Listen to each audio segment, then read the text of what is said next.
기도하옵나이다. 아멘.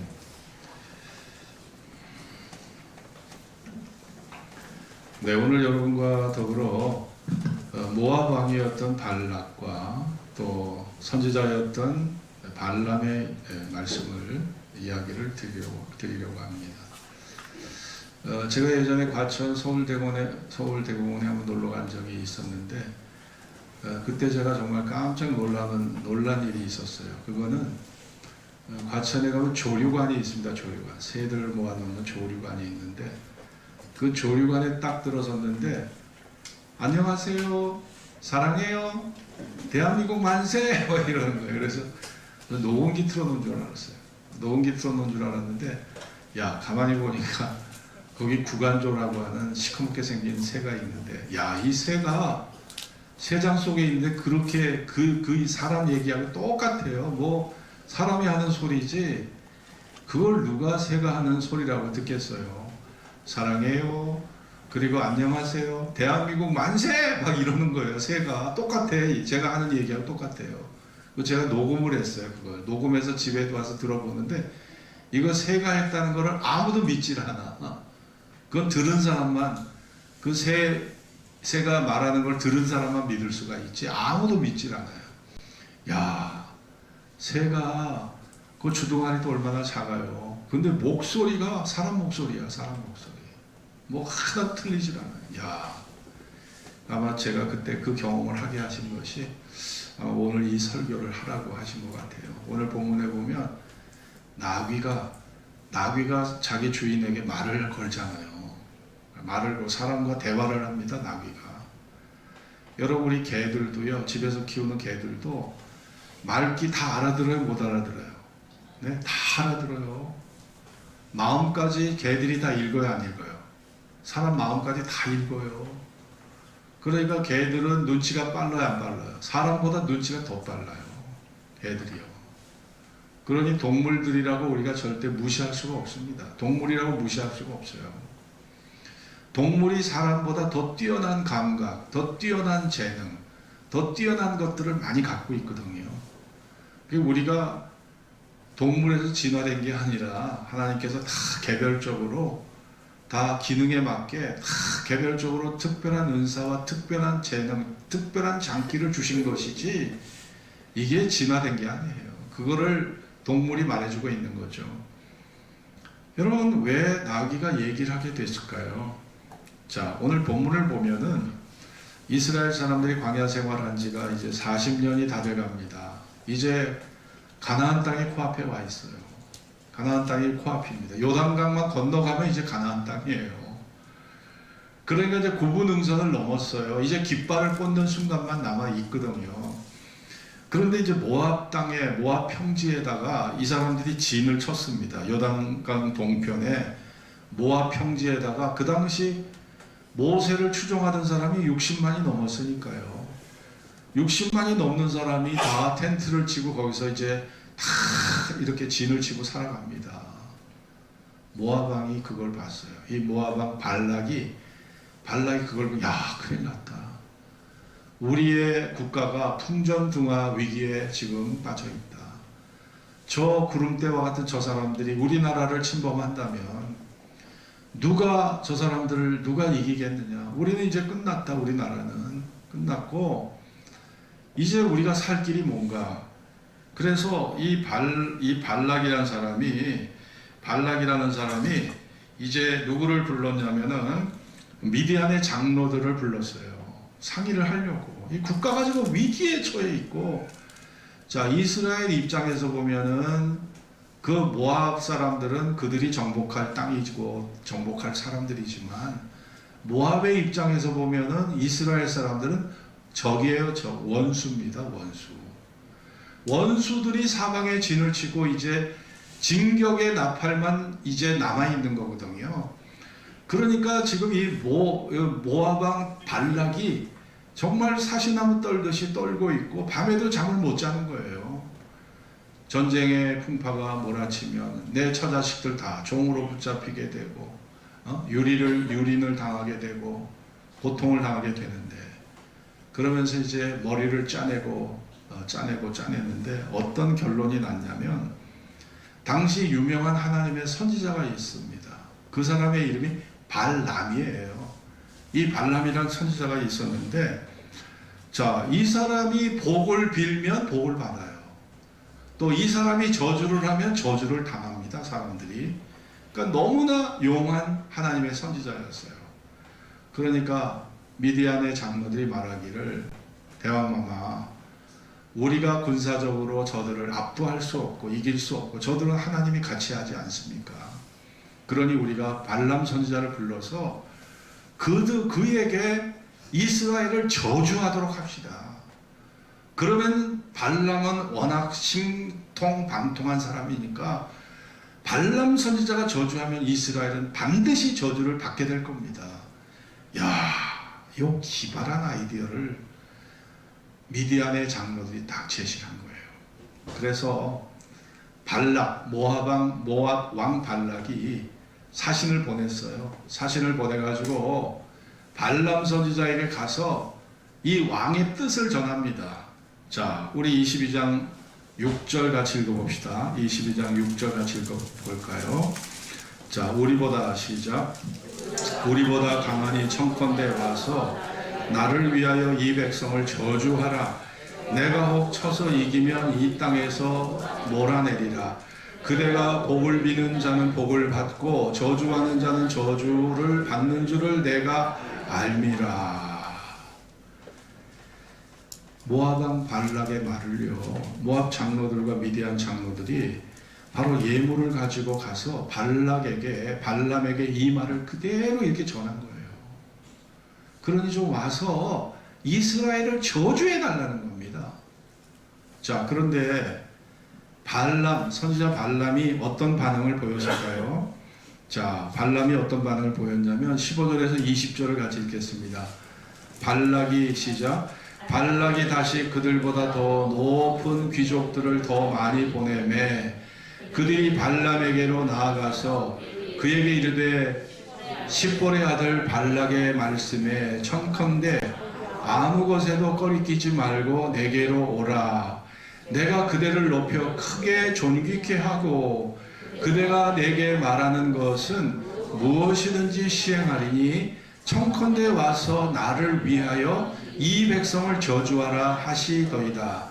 발람이 발락의 신하들에게 대답하여 가로되 발락이 그 집에서 은금을 가득히 채워서 내게 줄지라도 내가 능히 여호와 내 하나님의 말씀을 어기며 덜하거나 더하지 못하겠노라. 그런즉 이제 너희도 이 밤에 여기서 유하라. 여호와께서 내게 무슨 말씀을 더하실는지 알아보리라. 밤에 하나님이 발람에게 임하여 이르시되 그 사람들이 너를 부르러 왔거든 일어나 함께 가라. 그러나 내가 내게 이르는 말만 준행할지니라. 선지자 발람이 처음에는 안 가려고 그랬어요. 은금을 가득히 채워서 준다고 해도 안 가려고 그랬어요. 이유가 뭡니까? 이유가 뭐냐면 하나님이 저주하지 않는 자를 내가 어찌 저주하며 하나님이 꾸짖지 않는 자를 내가 어찌 꾸짖겠느냐 이겁니다. 이유가. 자, 민수기 23장 7절 8절 같이 읽어볼까요? 민수기 23장.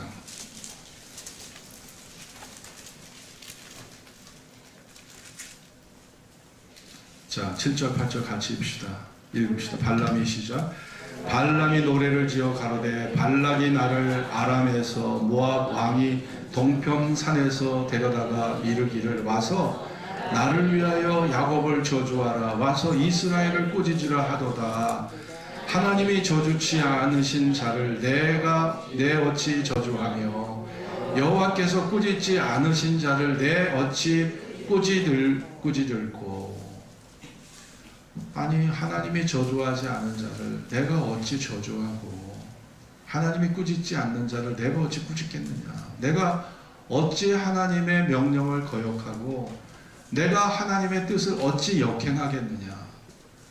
이런 선지자가 어디 있겠습니까? 그러니까 하나님의 뜻에 아주 충실한 사람이었어요, 발람이.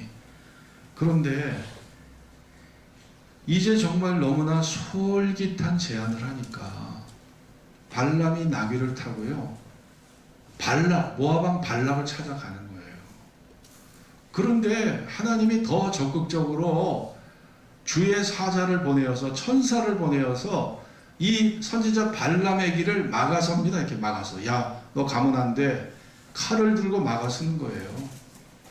그런데 나귀의 눈에는 그 천사들이 보였는데, 칼을 들고 자기들을 막는 천사가 보였는데, 발람의 눈에는 이 천사가 보이질 않는 거예요.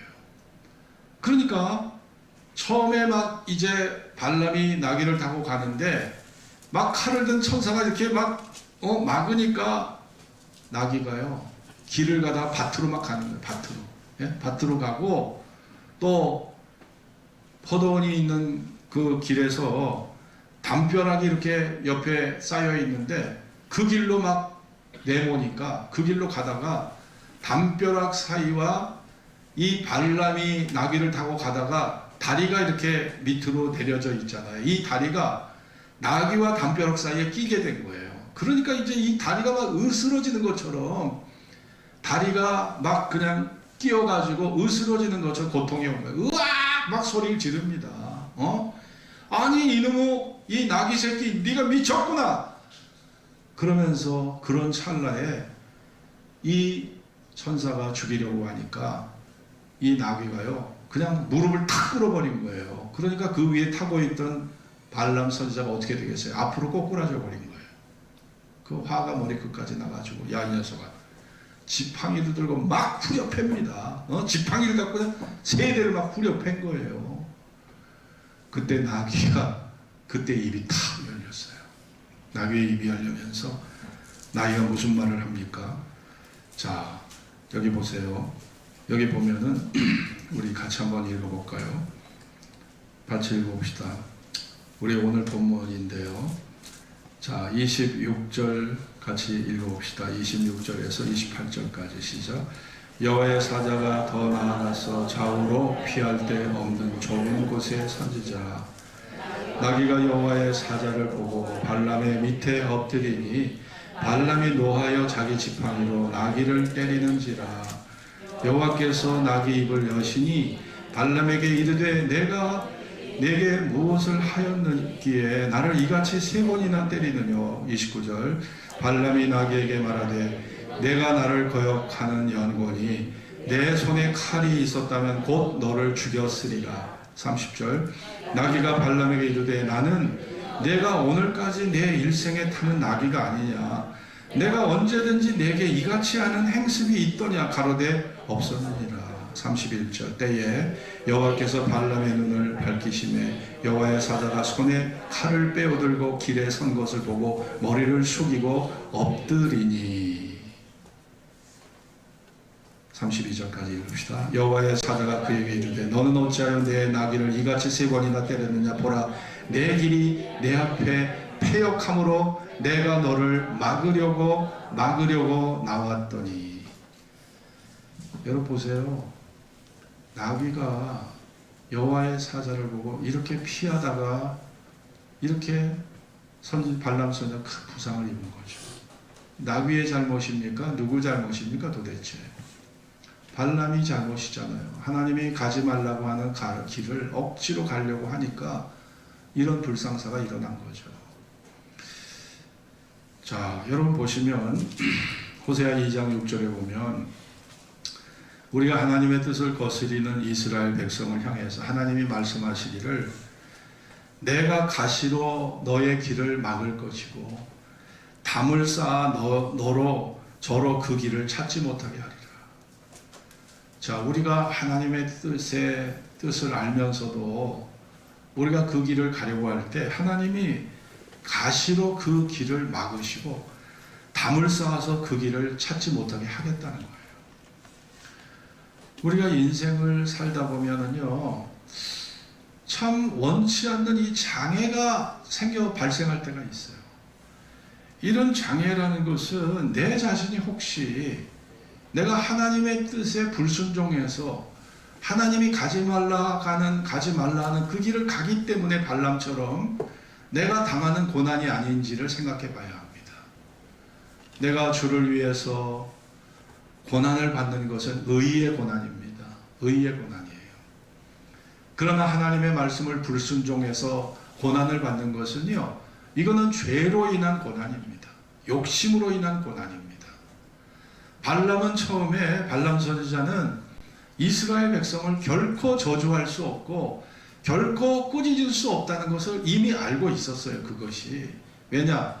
나는 내가 이스라엘 사람들에게 복을 주겠다고 하나님이 하신 걸 아셨기 때문에 절대 그 자기의 명령이, 하나님의 명령을 자기가 지켜야 된다는 걸 알고 있었어요. 그런데 이 두 번째 제안, 네가 원하는 거 다 해주겠다. 네가 술을 원하면 술을 주고, 여자를 원하면 여자를 주고, 네가 좋은 집을 원하면 좋은 집을 주고, 네가 평생 여행을 다니고 싶어하면 평생 여행을 다닐 수 있는 길을 열어주겠다.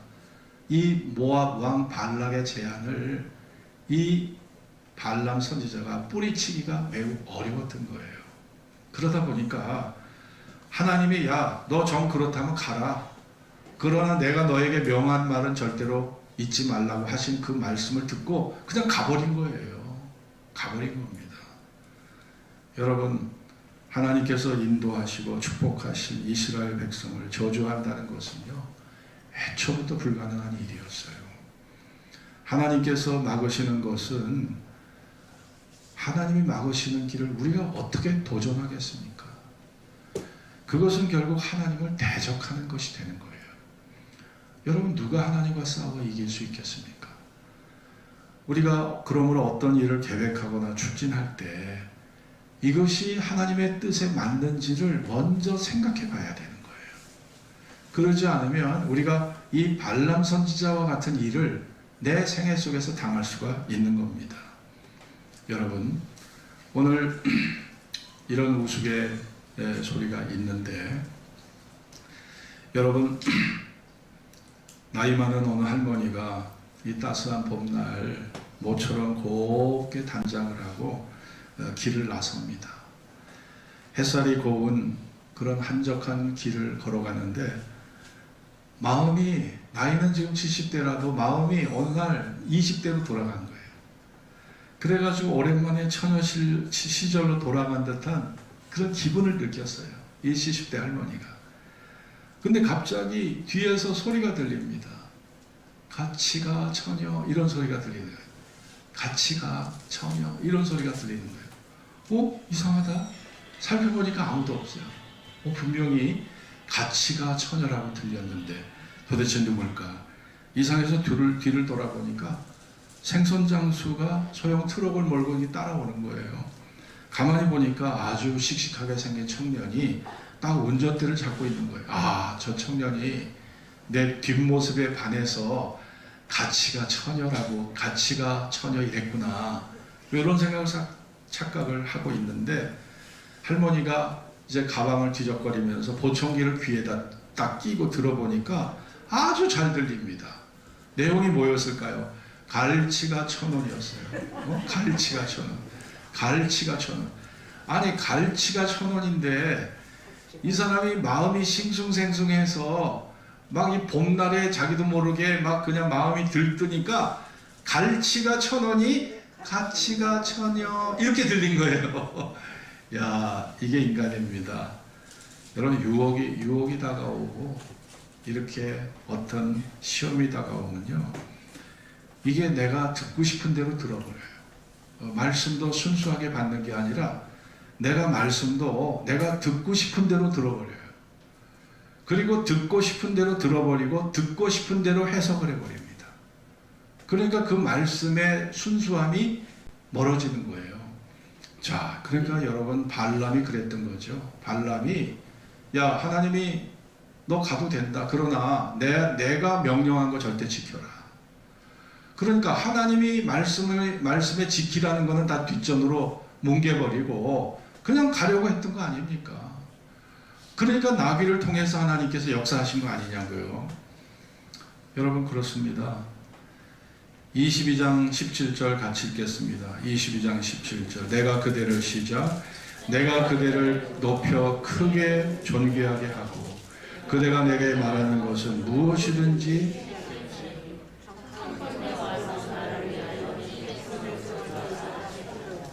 네.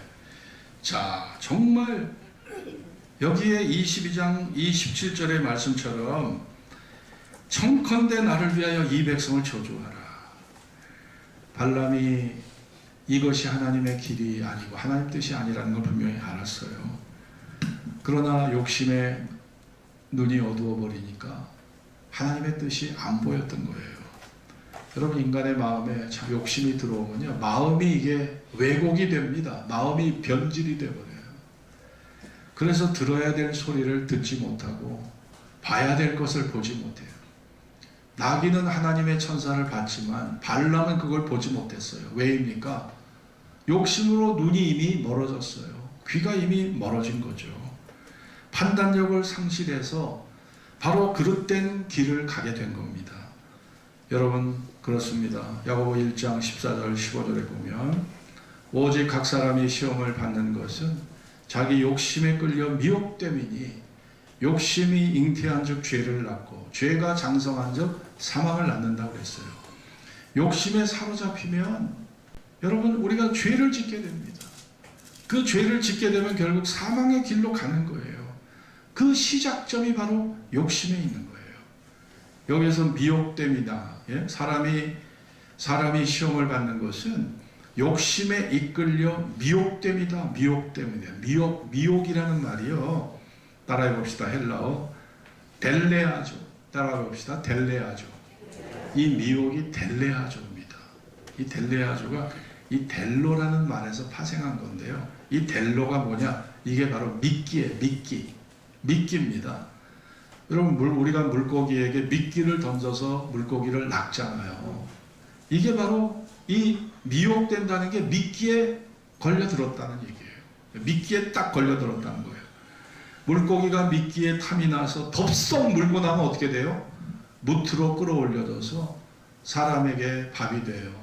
사람에게 밥이 돼. 자기 전에 죽어버리는 거예요. 우리가 세상을 살면 정말 이 세상에는요, 이런 미끼가 막 널려 있어요. 이 유혹의 미끼들이 막 널려 있습니다. 그러니까 우리가 정신 차리지 못하고 살면 사기당하는 거는요, 진짜 시간 문제예요. 네? 부동산 사기, 주식 미끼 사기, 도박 미끼 사기, 큰 돈을 벌 수 있다는 다 사기. 당신들 돈 1억 원만 투자하면 이자를 20% 준대요. 40% 준대요. 그 이자에 탐이 나서 다 이 미끼, 다 이 미끼에 걸려든 거 인간이요. 여러분, 그래서 마귀의 시험을 당하는 것은 결국 이 미끼에 딱 걸려들기 때문에 우리가 거기에 피해자가 되는 거죠. 우리가 세상을 살면 내 앞에 있는 것이 이게 먹인가, 내 양식인가, 미끼인가를 잘 분별해내야 돼요. 그런데 우리는요, 그런 통찰력과 지혜가 우리에겐 상당히 부족합니다. 그리고 어떤 것에 욕심이 들어오면요, 기도도 딱 제껴버려요. 기도도 안 합니다. 왜냐? 일단 잡고 보는 거예요. 잡고. 이 기회가 지나가기 전에 잡고 보자. 딱 잡다 보면 딱 미끼에 탁 걸려버립니다. 한두 번 그런 실수 안 한 사람 누가 있습니까? 다 그런 실수 해봤을 거예요. 그래서 우리가 하나님 앞에 정말 기도할 수밖에 없어요. 여러분, 인간에게 가장 큰 문제가 바로 욕심이에요. 결국 하나님께서 절대 금하신 그 선악을 알게 하는 나무의 실과 먹지 말라. 먹으면 정령 죽으리라. 반드시 너는 죽게 될 것이다. 그런데요, 문제는 아담과 하와는 죽음의 경험이 없어요. 죽음의 경험이 없기 때문에 이 죽음의 문제를 심각하게 생각하지 못했다는 거예요. 죽음의 경험이 있었다면 경각심을 가지고 아차, 아니야, 이건 안 돼, 큰일 나지. 여러분, 죽음의 경험이 있었다면 아담과 하와가 절대 선악과를 따먹었겠습니까? 안 먹었겠죠. 근데 죽음의 경험이 없어요. 이 죽음이 얼마나 우리를 슬프게 하고 우리에게 얼마나 절망을 주는지를 아담과 하와는 경험이 없었단 말입니다. 그렇기 때문에 그 선악을 알게 하는 나무의 실과를 먹어버린 거예요. 여러분, 우리가 세상에서 시험을 당하는 것은요, 경험이 없는 상태에서 그 결과물에 대한 충분한 고찰이 없어요. 결과물에 대한 충분한 성찰이 없어요. 그러니까 그 결과가 얼마나 비참하게 될지, 얼마나 그것이 나에게 저주가 될지를 모르고 그냥 덥석 물어버리다가 우리에게 시험이 오는 것입니다. 아담의 후손인 우리도 마찬가지예요. 우리 주변에 따먹을 열매들이요, 세상에 막 널려 있습니다. 따먹을 열매들이 널려 있어요.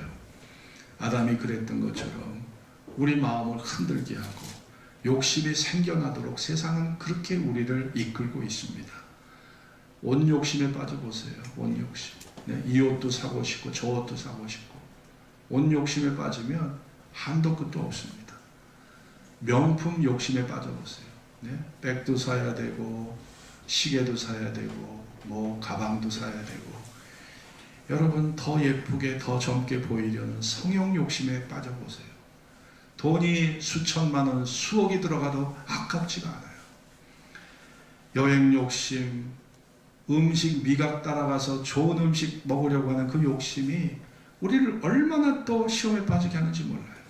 자동차 욕심, 집 욕심, 더 연애하려고 하고 사랑하려는 연애 욕심, 사랑 욕심이 한 명으로 족한 게 아니에요. 뭐 5명, 10명, 50명, 100명. 여러분 연애한다고 그래서 한 명으로 만족합니까? 아니, 아내가 있고 남편이 있으면 좋은데 더더더 하다가 인간은 망치는 거예요. 그 허영과 사치와 탐욕이 결국 우리에게 많은 빚을 지게 하고 인생의 실패를 가져오게 하고 우리를 나락에 떨어뜨리게 하고 우리에게 저주와 수치와 부끄러움을 가져오게 하고 나는 실패한 인생이라는 그런 후회와 탄식과 절망을 우리에게 심는 것이, 이게 우리가 살아가는 인생의 현실이잖아요. 이거를 누가 부정할 수 있겠습니까? 누가 부정할 수 있겠냐고요. 그래서 우리는 항상 욕심을, 내 안에 있는 욕심을 떨쳐버리려고 해야 합니다. 쉽지 않은 일이지만 인간의 삶이 무너져 내리는 이유가 욕심에 있는 겁니다. 발람 선지자가 인간이 어떻게 욕심에 굴복되는가를 발람 선지자가 잘 그 과정을 보여주고 있어요. 우리가 어떻게 욕심에 굴복되는가, 욕심에 굴복되면 어떤 행동과 어떤 태도로 인생을 살아가는지를 바로 발람 선지자가 우리에게 보여주고 있다니까요. 발람은요, 하나님 앞에 직통 계시를 받는 사람이에요. 하나님과 대화하던 사람이에요. 발람같이 신령한 사람이 어디 있겠어요? 우리는 기도응답 한 번 받는 게 평생 한두 번인데, 발람 선지자는 하나님의 말씀 직통 계시를 받았잖아요. 발락이 사신을 보내왔을 때, 야 기다려봐라, 내가 밤에 가서 기도하겠다. 아니, 하나님 앞에 직통 계시를 받는 사람이에요, 발람이. 야, 그런데도 유혹 앞에, 돈의 유혹 앞에, 세상의 유혹 앞에 발람 선지자도 다 무너져 내린 거예요.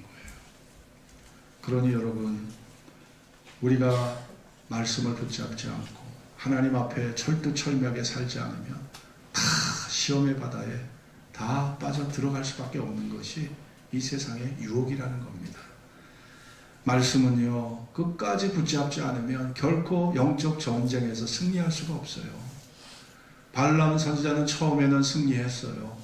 처음에는 은과 금을 다 내게 준다 할지라도 나는 가지 않겠다고 했어요. 하나님이 저주치 않는 자를 내가 어찌 저주하고 하나님이 꾸짖지 않는 자를 내가 어찌 꾸짖겠느냐, 나 못 가겠다고 했어요. 그런데 더 큰 제한, 더 큰 유혹이 오니까 거기에 딱 굴복이 되어버린 거예요. 여러분, 우리가 말씀을 한 번 붙잡았다고 해서 이게 다 된 게 아니라는 거예요. 우리가 말씀을 끝까지 붙잡지 않으면, 내 젊었을 때 아무리 믿음이 좋았다고 해도 노년의 믿음이 저 밑바닥으로 추락하는 사람이 한두 사람이 아니거든요. 아니, 충만했던 때가 있었어요. 하나님을 뜨겁게 사랑했던 때가 있었다니까요. 그런데 지금은 내 믿음이 추락해 있다는 거예요. 변질과 타락을 경험하고 있다면 자랑할 거 없는 거예요. 발람 선지자는 말씀을 처음에 붙잡았지만 결국 미끄러졌습니다. 시험의 바다에 빠져버렸어요. 결국 승리자가 아니라 패배자가 됐습니다. 승리자가 아니에요. 패배자가 된 거예요. 저도 마찬가지입니다. 아무리 신령한 직통계시를 받는 목회자라 할지라도 우리가 하나님 앞에 기도하고 말씀의 거울로 나를 비춰보면서 시험에 빠지지 않도록 경계하는 삶을 살지 않으면 똑같아요. 다를 게 하나도 없는 겁니다. 예? 목사라고 시험에서 제외됩니까?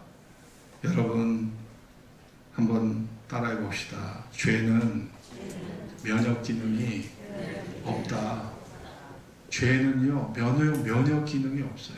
욕심과 이 유혹은요 면역 기능이 없어요. 바이러스는요 면역 기능이 있어서 백신 주사 맞으면 우리가 그 병이 나를 지배하지 못하거든요. 근데 이 죄와 세상의 유혹이라는 것은 백신이 없네. 이거는 백신 주사가 없어요. 과거에 잘했다가도 또 넘어져 또 실수해.